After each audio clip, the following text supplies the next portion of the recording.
ओम नमः सिद्धेभ्यः ओम नमः सिद्धेभ्यः यदरिता भावेन प्रमुदितमनादरे तुर्यः छनादा सिद्धस्वर्गे गुणगण समेधा सुमनिधि लवन्ते सर्वत्या शिवदुःख समाजं किमुददा महावीरे स्वामी नयन प्रतिगामी भवतु मे महावीरे स्वामी महावीरे स्वामी नयन प्रतिगामी भवतु मे गुरुवाह पतनानितं ज्ञान दर्शन नाहिकं चारित्राणं गंभीरा मोक्ष मार्गोपादेशिनं वैद्यप्रविधि भगवान की एक रातिनाथ भगवान की अंतिम सतप्रति भगवान महावीर स्वामी की आचार्य श्री कुंज कुंज भगवंत की आचार्य श्री विमल सागर जी महाराज की आचार्य गुरुदेव सरस्वती सागर जी महाराज की तीन क्रम नौ करोड़ मणि राजा की द्वाद तो चिन्मणि माता की बोले दिव्य तपस्वी अध्यात्म में राष्ट्रसंत आचार्य 108 श्री सुंदर सागर जी गुरुदेव की गुरुदेव की गुरुदेव की मोक्ष मार्ग से निधारम भेदारम गर्भोगता जातारम विद तत्वानां बंदे तद्गुण लब्धे आचार्य उमा स्वामी भगवंत की भव्य आत्मा। समय कभी किसी का एक जैसा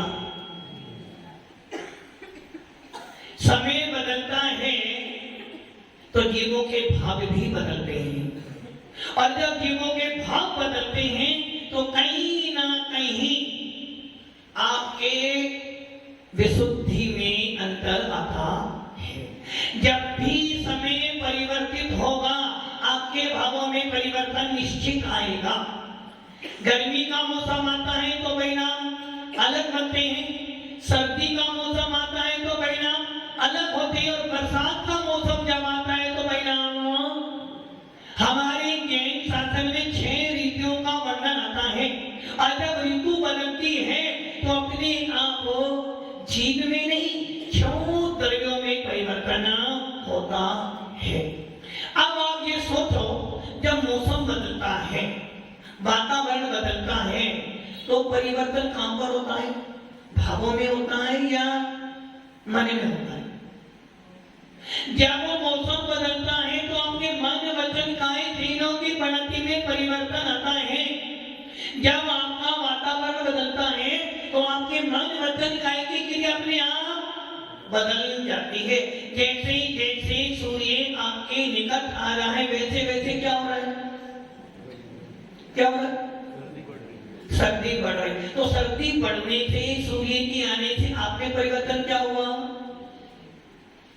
पहले एसी में बैठते थे, गोदर में बैठते थे, पंखे में बैठते थे, धीरे धीरे अब क्या हो गया?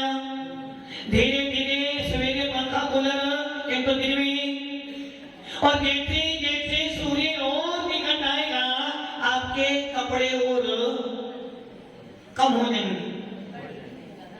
गर्मी में सर्दी जैसे जैसे बड़ी कपड़े आपके बढ़ते बढ़ते बड़े चले जाएंगे और एक समय ऐसा आ जाएगा कि आपको सोते समय भी कपड़े। क्या हुआ? मौसम बदला, वातावरण बदला, आपके तन का परिवर्तन हुआ, आपके भावों में परिवर्तन हुआ और आपके आहार पानी में परिवर्तन हुआ। गर्मी का मौसम आता है तो कितना खाते हो? खाते कम और पीते ज्यादा हो। सर्दी का मौसम आता है खाते ज्यादा हो पीते कम हो। और जब बरसात का मौसम आता है ना ज्यादा खा पाते हो ना ज्यादा, क्योंकि पानी बदलता है और पानी बदलने से गरिमा जी क्या होता है? पानी के बदलने से आपका डाइजेशन बदल जाता है और फिर आपका पेट आपका उधर किसी भी वस्तु को बचाने में समर्थ हो। तो मौसम के बदलने से मन वचन काया की क्रिया परिवर्तित होती है, और जब मन वचन काया की क्रिया परिवर्तित होती है तो भावों में अपने आप परिवर्तन आ जाता है। इसलिए समय बीत रहा है, और समय बीतते बीतते एक दिन ऐसा भी पल आ जाएगा। अभी आपसे अभी जब भी धारण कर लो, सुमेन जी, सुमेन जी, अच्छे दिन कभी कभी आपका अच्छा दिन आ जाए, है ना? अच्छे दिन कभी कभी आते, हमेशा अच्छा दिन कब आता है? अच्छा दिन कब आता है गिरीश जी? नहीं, अच्छा दिन कब आता? आपका अच्छा दिन कब आएगा? आपका अच्छा दिन अभी चल रहे हैं, मतलब कि जिस दिन हमारा व्यापार बहुत अच्छा चले, हमारे अच्छे दिन हैं। कीर्ति जी अभी थोड़ी सी क्या ना दिन अच्छा है ना बुरा, मध्यम है। अभी व्यापार, अभी गोल्ड ऊंचा है तो लोग लेने में डर रहे, क्योंकि उन्हें बताया अभी गोल्ड लाना है तो बाहर से लाना है, और लाने के लिए आचार संहिता हटानी पड़ेगी। तो अभी तुम्हारे दिन कैसे ना अच्छे हो ना बुरे, किंतु जैसे जैसे धन बढ़ता है आपके दिन अच्छे हो जाते हैं। जैसे जैसे घर में धन आता है आपके अंदर अपने आप एक विचारधारा उत्पन्न होती है, बस ये सीजन तो वकील साहब, ये सीजन तो ये सीजन तो अच्छा गया, और मान लो धन ना बढ़े तो ये सीजन तो, इसलिए सीजन कम हो गया है, परिणाम खराब बन गए, अब दान पुण्य नहीं करेंगे।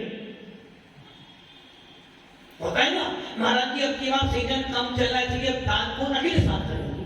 किंतु ये सोच लो, धन के बढ़ने से पुण्य नहीं बढ़ने वाला, धन के बढ़ने से पाप नहीं बढ़ने वाला। पाप और पुण्य बढ़ेगा तेरे भावों से बढ़ेगा। ऐसे व्यक्ति भी होते हैं जो सीजन चले या ना चले, हमें दान करना है तो दान करना है, किंतु कुछ लोग ऐसे होते हैं धन बढ़ता है तो दान देते हैं, और धन घटता है तो दान। अब आप ये सोचो, मौसम के बदलने से आपके परिणाम बदलते हैं। अब आप इधर आ जाओ, मोक्ष मार्ग में चलने वाला सम्य दृष्टि जीव है। एक सम्य दृष्टि जीव, सर्दी हो गर्मी हो बरसात हो, सीजन चले अथवा ना चले, उसका सबसे पहला काम क्या है? उसका सबसे पहला काम क्या है? इसका मतलब आप लोग समय दृष्टि, ये बहुत छोटी बात है। हर बात पढ़ते हो, देव साथ गुरु पे श्रद्धान करना, देव साथ गुरु पे श्रद्धान करना, कब से श्रद्धान कर रहे हो? लगता है कीर्ति जी बचपन से श्रद्धान कर रहे हैं। बचपन से पढ़ाया गया है, क्या पढ़ाया है? मंदो पंचो परम गुरु 24 दिन रात, करो सो दिन आलोचना शुद्धिकरण के काज। आचार्य उमा स्वामी कह रहे भैया, सबसे पहला भाव उससे भी भाव है, तो ये प्राप्त करना है। यदि तुझे आईटी गुरु को अच्छा करना है तो तेरा सम्य दर्शन मजबूत होना चाहिए। बच्चा स्कूल में जाता है तो उसके गले में क्या होता है? उसका आईडी कार्ड, आईडी ग्रुप, उसका वो आईडी ग्रुप है। उस कार्ड के बिना उसकी एंट्री स्कूल में, बस में, स्कूल बस में क्यों? ये लड़का हमारे स्कूल का है, इसका आईडी ग्रुप क्या है? वो जो गले में उसने वो अपना जो क्या बोलते हैं हिंदी में, परिचय पत्र डालना वो है, और उस पर किसकी साइन है? उस पर मैडम क्या प्रिंसिपल के। उसी प्रकार जब एक बच्चा स्कूल जाता तो उसके पास भी अपना आईडी ग्रुप है, और उस आईडी ग्रुप के बिना वो एंट्री। और आजकल तो बड़ी बड़ी कंपनियों में आईडी ग्रुप नहीं चलता, क्या चलता है? आपका अंगूठा चलता है। और आपके, अब आप ये सोच लो, सबसे पहले क्या चलता था?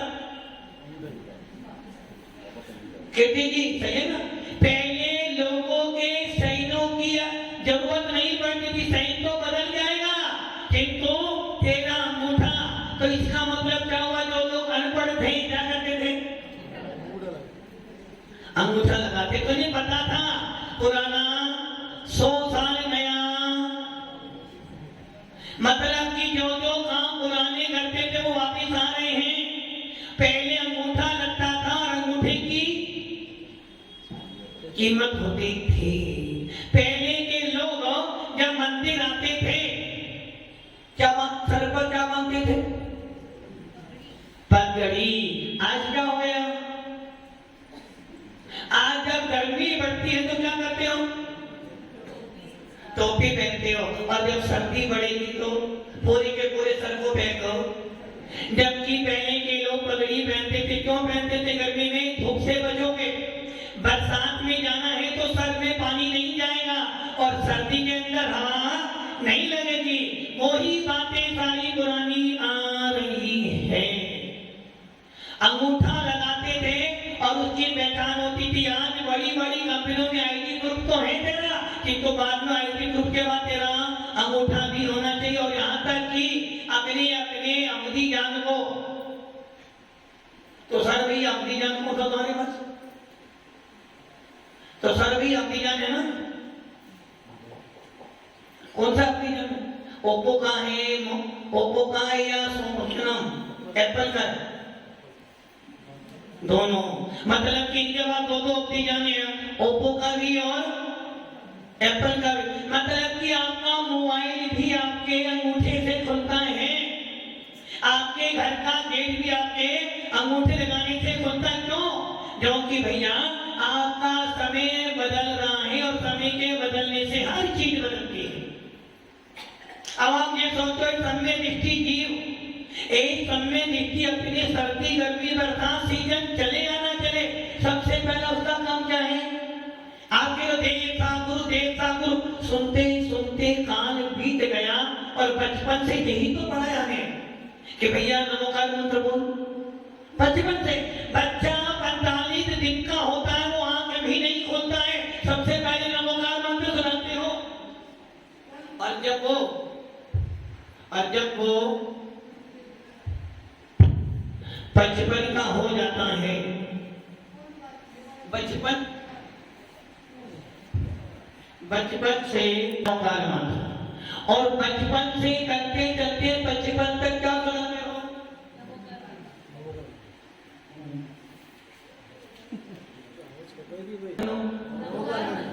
और 55 में आ जाते हो क्या सुनते हो? मतलब कि बच्चा पैदा होता है और जब तक मर ना जाए क्या सुनाते हो?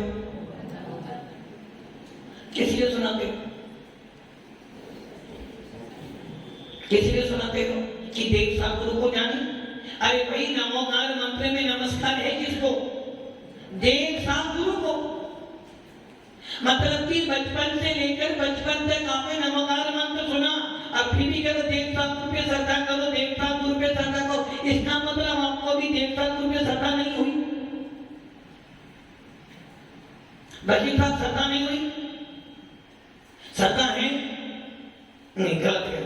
यदि श्रद्धा होती तो आप देव सात गुरु के बारे में कभी कुछ नहीं सोचते। क्या सोचते? देव सात गुरु तो मुझे मिल गए हैं, इनके लिए मुझे कोई पुरुषार्थ। अब क्या पुरुषार्थ करना है? देव सात गुरु का दर्शन मैं प्रतिदिन करता हूँ। इसका मतलब क्या हो गया कि देव सात गुरु की आराधना करना, पूजन करना, उनकी वंदना करना, उनकी सेवा करना ये तो मेरा कर्तव्य है। किंतु इसको सेवा करने का फल क्या चाहिए मेरे को? इनकी सेवा करने का फल क्या चाहिए? अंदर में सच्ची श्रद्धा किनके प्रति? फिर कोई बात देवता गुरु। अरे देवता गुरु के प्रति तो श्रद्धा बचपन से करते हुए आई रहे ना। बचपन से मंदिर जा, पहले बचपन से पहले के लोग कहते थे पहले मंदिर जा उसके बाद में खा, और आज कहते पहले खा फिर मंदिर जा। पहले के लोग कहते थे पहले मंदिर जा फिर दुकान पर जा, और आज पहले दुकान बाद में मंदिर। पहले के बच्चे जब होते थे उनको सबसे पहले मंदिर भेजते थे, मंदिर जाना और फिर आना। और यदि मंदिर जाएगा तो 1 रुपया तो ये। अब बच्चे को सोचते थे मंदिर रास्ते से वापिस, तो माता भी कहते नहीं मंदिर जाना और माथे पर तिलक लगा के आना। कारण मालूम पड़ा तो मंदिर गया था। तो पहले के लोग पहले मंदिर भेजते थे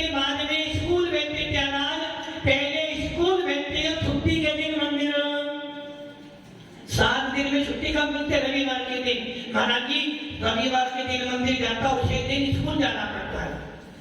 मतलब क्या हुआ? इसका मतलब ये है कि देवता गुरु को तो मान रहे हो, लेकिन अभी आपको श्रद्धा ही नहीं हो पा रही है।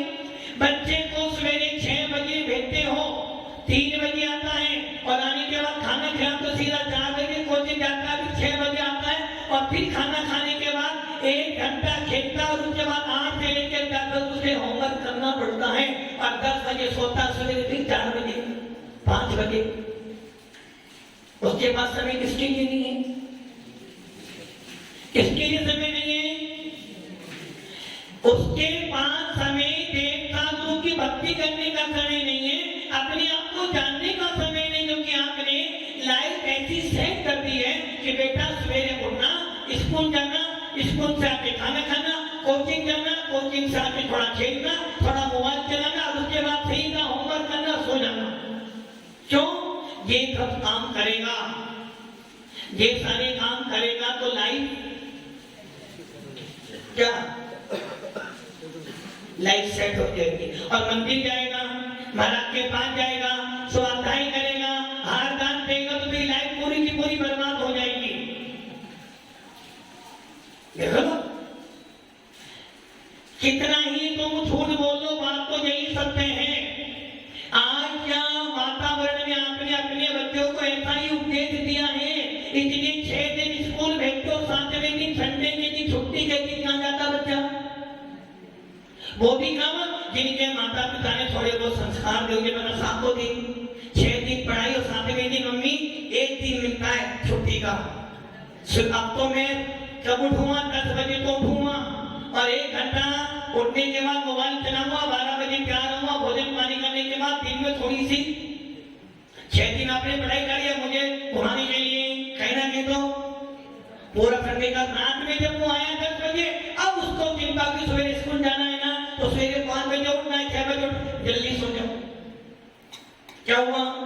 देव साहब गुरु के पास जाने से लाइफ सेट होने वाली नहीं है। हर परिवार के बच्चों के लिए यही उपदेश मिलता है, बेटा स्कूल में जाएगा तो खुश कर देगी क्या? अपने पैरों पर क्या करे? अपने पैरों पर खड़ा हो जाएगा। देवता गुरु के पास जाएगा तो तू अपने पैरों पे कुल्हाड़ी, यही है ना? मतलब कि आप अपने बच्चों को उपदेश क्या दे रहे हो? आपने अपने बच्चों को पढ़ाया क्या? A for Apple, A for Apple होता ना, A फॉर एप्पल। हाँ, सुन सुन के बोल दो। A for apple, B for mobile, C for cat, D for dog, A for Aryan, D for. हमने पढ़ाया क्या है? यही पढ़ाया, क्योंकि हमारे को ये आदि आप कहीं जाकर बोलोगे A for Arihant, B for Baahubali, कहेंगे कि पागल तो नहीं हो रहा है? तुमने बोल A for apple, B for mobile, C for cat, बच्चा कुछ जानता है। यदि मान लो आपको एक शो पे जाना है और आपको वो आता ना, कौन बनेगा करोड़पति, भगवान महावीर कह रहे हैं करोड़पति बन जाना, किंतु तो फिर भी तेरा कुछ कल्याण होना। कौन बनेगा? ज्ञानपति ये नहीं बना, करोड़पति तो बनना है। तो सर क्या बनना है? करोड़पति बनना ना। हाँ महाराज, इतना धन कमा लो, इतना धन कमा लो कि बस, मतलब कि आपने करोड़पति का मान लो आपने सो में गए और आपके सामने सवाल आना है, आप ये बताओ भगवान महावीर ने जब भिक्षा ली थी वो कैसे थे? क्या बोलोगे? और आपके पास 2 ही ऑप्शन है। भगवान महावीर ने जब भिक्षा लेने गए थे तो उनका विवाह हुआ था नहीं हुआ था? सब लोग ये हाँ या ना, क्या बोलोगे? और आपको ये बताएं कि ना होने, यदि आपने हाँ बोला तो वो ना हो जाएगा, क्या करोगे आप? ना ही बोलोगे, क्योंकि आपको पता है कि किताबों में हमने यही पढ़ा है। किताबों में आपने क्या पढ़ा है? भगवान महावीर का विवाह हुआ है। आपने नहीं, हमने भी यही पढ़ा है और आपके आने वाली पीढ़ी भी यही पढ़ेगी। इसका मतलब क्या है? यदि आपको पता है 1 करोड़ रुपए मिलने वाला है और अभी मैंने बोल दिया भगवान महावीर स्वामी बाल ब्रह्मचारी थे, तो क्या हो जाएगा? आपका एक सवाल गलत नहीं होगा, आपका 1 करोड़ रुपया चला जाएगा। इसका मतलब क्या हुआ? आपने अपने भावों में अपने बच्चों को क्या सिखाया है? आपने बच्चों को मात्र देवता गुरु के पास जाना नहीं सिखाया। नमोकार मंत्र सुना है बेटा? नमोकार मंत्र बोलना कब बोलना? नमोकार मंत्र कब बोलना? जब पढ़ाई कर, जब पढ़ाई कर तो सबसे पहले नमोकार मंत्र बोलना। जब स्कूल जाओ और लगे कोई डर लगा तो नमोकार मंत्र बोलना। और बेटा जब खाना खाओ तो क्या बोलना? नमोकार मंत्र बोलना। और यदि पेपर देने जाओ तो सबसे पहले क्या करना? नमोकार मंत्र। और जब पेपर हो ना तो पहले मंदिर जाना और मंदिर जाकर क्या करना? भगवान के सामने नमोकार मंत्र बोलेगा, पेपर तेरा अच्छा हो जाएगा। तुमने क्या दिया? बच्चों को लालच दे दिया। क्या लालच दिया? कि नमोकार मंत्र बोलने से पेपर अच्छा होता है, नमोकार मंत्र बोलने से डर नहीं लगता, नमोकार मंत्र बोलने से पढ़ाई बहुत अच्छी होती है, विद्या मिलती है। यहाँ तक कि हमने क्या कर दिया? मोर का पंख यदि मिल जाए तो, मोर का पंख मिल जाए किताब में रखे ना, विद्या आ जाएगी। मतलब कि साल भर को पढ़ मत, मोर के पंख को किसी लेने में पढ़ाई लगी तैयार। और देखो जब आप पेपर देकर आते हो, पेपर देकर आते हो, पेपर देने के बाद अभी तो सरकारी वो काम बंद हो गया, हो गया कि तुम पेपर देके जब हम लोग पढ़ते थे, राजमंत्री को पता होगा, जब पेपर देकर आते थे ना तो गली गली में बैल, नाती बैल घूमता था। नंदी बैल बोलते ना, नंदी बैल। क्या करता था वो? पेपर देकर आए और उसको 1 रुपया लेता था। विद्यु भैया तुम्हें ध्यान है ना, तुम्हें तो क्वेश्चन तुम्हें पता, तुम्हें फेल ही होना है। 1 रुपया लेता था और वो बैल घूमता था, सबको पास बताता था कि हाँ ये पास हो जाएगा। मतलब कि 1 रुपए में तुम्हारा रिजल्ट डिक्लेयर हो गया। 1 रुपए के अंदर आपका रिजल्ट डिक्लेयर हो गया। बच्चे ने पेपर पूरा गलत किया है और उस नाती बैल ने बोल दिया ये पास हो जाएगा। वो हटाता था सर, अब उसने सर हिलाया, हाँ के लिए दिया है, ना के लिए लाया है, कुछ नहीं पता।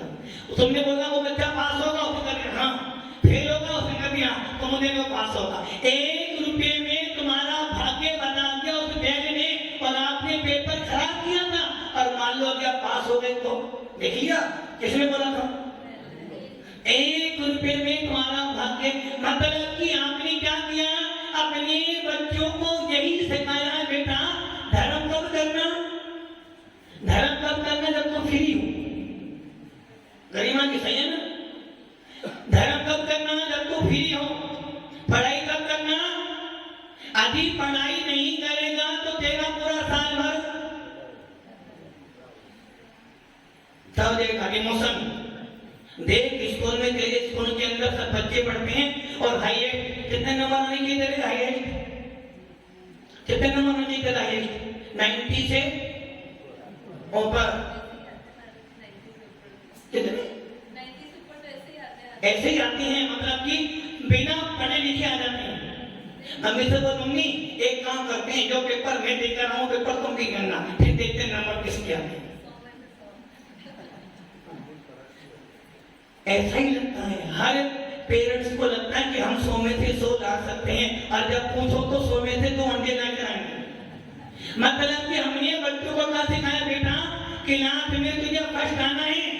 यदि तेरे 10 नंबर भी मान लो जो टेस्ट चलते हैं, अब उस टेस्ट में बच्चे के 10 में से 5 नंबर आए, उसके बाद क्या हर महीने क्या होती है? पेरेंट्स मीटिंग, और आपको बुलाया गया। और पेरेंट्स मीटिंग में यदि आपके सामने ही आपके बच्चों को छोड़ के दूसरे बच्चे को बुलाया, उसके 10 में से 9 नंबर आए थे, और वो प्रिंसिपल उसकी माइक पे प्रशंसा कर रहे, नहीं एक धन्य ऐसे माता पिता जिन्होंने ऐसे बच्चों को शिक्षा दी, और वहीं तुम्हारे बच्चे के 5 नंबर आए हैं। क्या सब देखिए, मंत्री जाता था ना, 3 भर पढ़ाई करी नहीं, कभी बस महाराज जी महाराज जी महाराज जी के पास दौड़ता था, मंदिर जाता। क्या मिला महाराज के पास जाने से? 5 नंबर लेकर। और ये बच्चा देखो 9 में से 10 में से 9 नंबर लेकर आया। देखो इसकी मम्मी की प्रशंसा हो रही, काश मेरा बेटा भी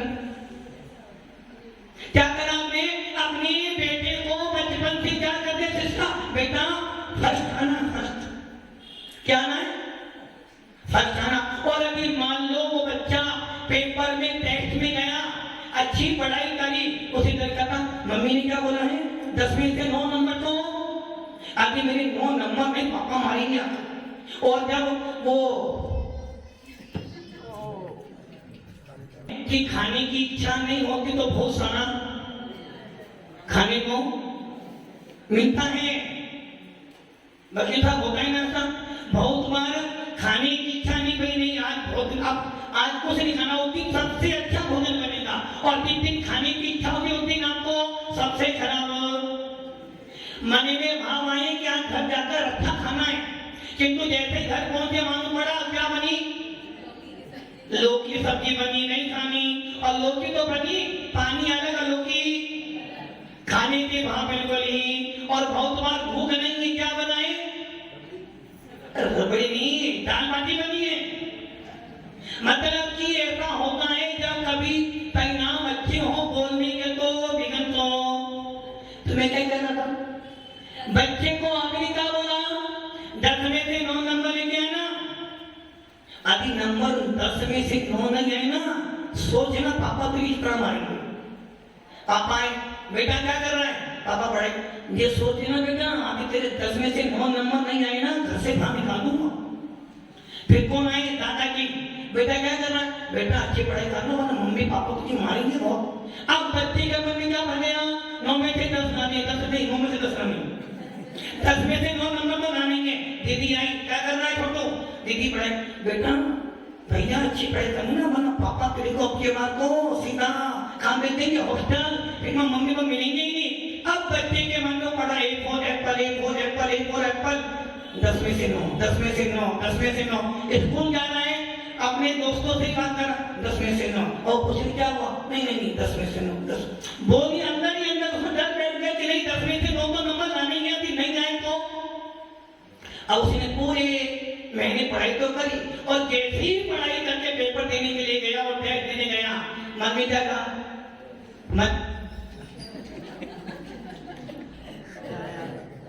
जो घर होता ना बार मतलब कि वो पेपर में उसने पूरा याद किया, किंतु जैसे ही पेपर देने जा रहा था टेस्ट देने, पापा मिल गए, पापा भाई, क्या बोला पापा, जय जिनेंद्र नहीं बोला, क्या बोला पापा भाई। आप बोले बेटा भाई को मानवे करना, 10 में से 9 नंबर आने की, वरना घर नहीं आना। मम्मी मिली एक टिफिन, किंतु जी ना टिफिन खाने से पहले एक टिफिन यदि खाना जब तक 10 में से 9 नंबर आ जाए, वरना घर को आएगा ना तो बस सोच कर ना। अब रास्ते में कौन मिल जाएगा, दादाजी, बेटा पेपर देने जाना है, सोचेगा मम्मी का गुस्सा हाई पावर है, आदि अब की बार तेरे 5 नंबर आए ना तो पेरेंट्स मीटिंग में मम्मी तेरे बारे में क्या बोलेंगे सोच लेना। आज स्कूल पहुंचे, तुम्हारे दोस्त मिल गए, टेस्ट दिया, 10 में से उसके 9 आते थे, देखो इसकी मम्मी कितना से प्यारा करती है, इसके लिए अच्छा मोबाइल भी दिया, अच्छी गाड़ी भी दिया, अच्छा बैग भी दिया, और उसे छोड़ने भी है। अब मेरे पापा बच्चे के मन में डर बैठ गया, याद पूरा किया, देखिए पेपर उसने खोला, क्या था मम्मी, 10 में से, 10 में से, जैसे आपको डरे ना पहले से, पहले गुलिस्तान से जोते में जाना है, नहीं तो अश्विन जी नहीं तो नहीं, उन्हें पता पहला तो ही ना। जिस प्रकार एक मुमुक्षु को डर रहता है कि हे आत्मान कुछ भी हो जाए गुलिस्तान मेरा छोटा तो होना चाहिए, अरे मुनि राज तो उसको डर है कि मेरा गुलिस्तान छठा सातवां तो होना चाहिए, और केवली को डर है कि संसार सागर से छूटना है। वैसे बच्चे को डर है, कितना डर है, 10 में से 9 तो लाने। अब वो पेपर जैसी देने गया, क्वेश्चन पेपर आया, उसने डर था 10 में से 9 तो लाने हैं, और जैसे ही पेपर पढ़ा उसने 4 सवाल तो आते थे, 2 सवाल, अब उसने कहा 2 सवाल अभी मैं नहीं करूंगा तो 10 में से 9 तो। अब उन 4 सवालों को जो आता था ना, उस डर के मारे उसने 4 सवाल भी गलत, क्या मिला उससे 10 में से। अब आगे क्या होने वाला है, अब आगे क्या होगा वो तो कल ही पता चलेगा। इसलिए कभी भी डर के ना तो धर्म करो ना पढ़ाई करो, जितना डर के धर्म करोगे फल मिलने वाला नहीं, और जितना डर से भयभीत होकर पढ़ाई कराओगे बच्चों को, बच्चा पढ़ने वाला नहीं है। इसलिए डरो कि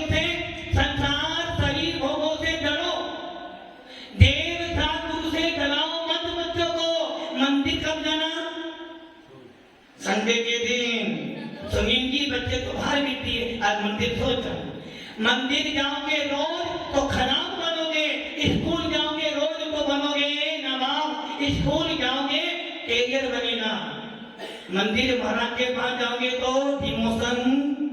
इसलिए कहाँ जाना, कहाँ जाना, कहाँ जाना? स्कूल सबसे पहले 6 बजे से लेकर शाम के 6 तक स्कूल का काम करना, फिर होमवर्क करना, महाराज के बाद छुट्टी वाले दिन तो महाराज की भोटिंग करना, एक बात भी जाना करेगी। भव्य आत्माओं, धर्म के अंदर बच्चों को लगाने से पहले उनका अर्थ निकालो, ताकि तुम्हारा मोक्ष मार्ग आने वाली पीढ़ियों में संस्कार जाए और आपके धर्म को जला सके। ओम नमः सिद्धेभ्यः।